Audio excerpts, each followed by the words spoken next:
Maruthur UP സ്കൂളിൽ മോഷണം. ചൊവ്വാഴ്ച പുലർച്ചെ 1 മണിയോടെയാണ് മോഷ്ടാക്കൾ സ്കൂളിനുള്ളിൽ കയറിയതെന്ന് കരുതുന്നത്. സ്കൂളിലെ ലാപ്ടോപ്പ് മോഷ്ടിച്ചുവെങ്കിലും പിന്നീട് തിരികെ കിട്ടി. മരുത്തൂർ PUP സ്കൂളിലാണ് മോഷണം നടന്നത്. ചൊവ്വാഴ്ച പുലർച്ചെ 1 മണിയോടെയാണ് മോഷ്ടാക്കൾ സ്കൂളിനുള്ളിൽ കയറിയതായി കരുതുന്നത്. സ്കൂളിലെ ലാപ്ടോപ്പാണ് മോഷ്ടിക്കപ്പെട്ടത്. എന്നാൽ പ്രദേശവാസിക്ക് ലാപ്ടോപ്പ് കിട്ടി. പ്രദേശവാസിയായ അഭിജിത്ത് ജോലി കഴിഞ്ഞ് സ്കൂളിന് സമീപമുള്ള കനാൽ റോഡ് വഴി വീട്ടിലേക്ക് വരുമ്പോൾ സ്കൂൾ റോഡിൽ നിന്നും കറുത്ത വേഷം ധരിച്ച 2 പേർ പോകുന്നത് കണ്ടു. തങ്ങളെ കണ്ടെന്ന് മനസ്സിലായതോടെ തന്നെ കയ്യേറ്റം ചെയ്ത ശേഷം മോഷ്ടാക്കൾ ഓടി രക്ഷപ്പെടുകയായിരുന്നുവെന്നാണ് അഭിജിത്ത് പറയുന്നത്. ഇന്നലെ വർക്ക് കഴിഞ്ഞിരുന്ന വഴിക്ക് സ്കൂളിലെ താഴെ കൂടെ വന്നുകൊണ്ടിരിക്കുകയായിരുന്നു. അപ്പോൾ 2 വ്യക്തികൾ ഓടി തന്നെ കണ്ടു. അപ്പോൾ നമ്മൾ സ്വാഭാവികമായിട്ടും ചോദിക്കുമല്ലോ, ഇങ്ങനെ എങ്ങോട്ടായി ഓടി പോകുന്നത്. അപ്പോൾ ഒരുത്തിനെ പിടിച്ചു നിർത്തിയപ്പോഴേക്കും അവനെ ഒരു കാലിലാണ് മർദ്ദിച്ചു കഴിഞ്ഞാൽ നേരെ ഓടിക്കഴിഞ്ഞപ്പോഴേക്കും എൻ്റെ ഫോൺ മിസ്സായ കാര്യമാണ് ഞാനപ്പോൾ ആലോചിക്കുന്നത്. ഫോൺ എടുക്കാൻ വേണ്ടി തിരിച്ചു വന്നപ്പോഴേക്കും എനിക്ക് ഒരു ലാപ്ടോപ്പ് കിട്ടി.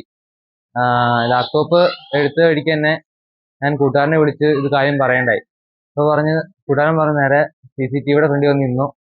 ഇനി വരുമോ ഇതൊന്നും അറിയത്തില്ല എന്ന് പറയും. പോലീസുകാരെ അറിയിച്ചിട്ടുണ്ടായിരുന്നു, അവർ എത്താൻ കുറച്ച് വൈകിയായിരുന്നു. അപ്പം ഞാൻ അതായിട്ട് വീട്ടിൽ പോയി. പിറ്റേന്ന് രാവിലെ ആയപ്പോഴേക്കും ഞാൻ ഇത് ചെക്ക് ചെയ്തപ്പോൾ അപ്പോഴാണ് മനസ്സിലായി മരിയ സ്കൂളിലെ ലാപ്ടോപ്പാണ്. ആക്രമണത്തെ തുടർന്ന് സ്ഥലത്ത് നിന്ന് ഓടിയ അഭിജിത്ത് സുഹൃത്തുക്കളെ വിവരമറിയിക്കാനായി ഫോൺ തെരഞ്ഞപ്പോൾ അത് നഷ്ടപ്പെട്ടതായി മനസ്സിലാക്കി തിരികെ വന്നപ്പോഴാണ് ഫോണിനൊപ്പം ലാപ്ടോപ്പും വഴിയിൽ നിന്നും കിട്ടിയത്. രാവിലെ പ്രധാനാധ്യാപികയുടെ മുറി തുറന്ന സമയത്താണ് സ്കൂൾ അധികൃതരും മറ്റുള്ളവരും മോഷണ വിവരം അറിഞ്ഞത്. ഭിത്തിയുടെ മുകളിൽ ഓഫീസ് മുറി വേർതിരിച്ചു സ്ഥാപിച്ചിരുന്ന പലക പൊളിച്ചാണ് മോഷ്ടാക്കൾ ഉള്ളിൽ പ്രവേശിച്ചത്. പുറത്തുനിന്ന് ഭിത്തിയിൽ ചവിട്ടിക്കയറിയതെന്ന് സംശയിക്കുന്ന അടയാളങ്ങളും കണ്ടെത്തി.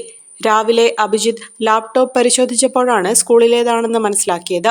ലാപ്ടോപ്പ് തിരിച്ചേൽപ്പിക്കാൻ ഇതേ സമയം അഭിജിത്ത് സ്കൂളിലെത്തിയതോടെ മോഷണം സ്ഥിരീകരിച്ച് വിവരം പോലീസിൽ അറിയിക്കുകയായിരുന്നു. കല്ലൂർക്കാട് പോലീസ് സ്ഥലത്തെത്തി പരിശോധന നടത്തി. തുടർന്ന് വിരലടയാള വിദഗ്ധരും ഡോഗ് സ്ക്വാഡും തെളിവെടുപ്പ് നടത്തി. അഹല്യയിലെ വിദഗ്ധരായ ഡോക്ടർമാരുടെ ചികിത്സ കൊണ്ട് എനിക്ക് എന്റെ കാഴ്ചശക്തി പൂർണ്ണമായും തിരിച്ചു കിട്ടി. ഇപ്പൊ എനിക്ക് ഈസിയായി വായിക്കാം. നേത്ര സംരക്ഷണത്തിന് നമ്മുടെ Ahalya. Ahalya foundation eye hospital, കേരളത്തിൽ എല്ലായിടത്തും.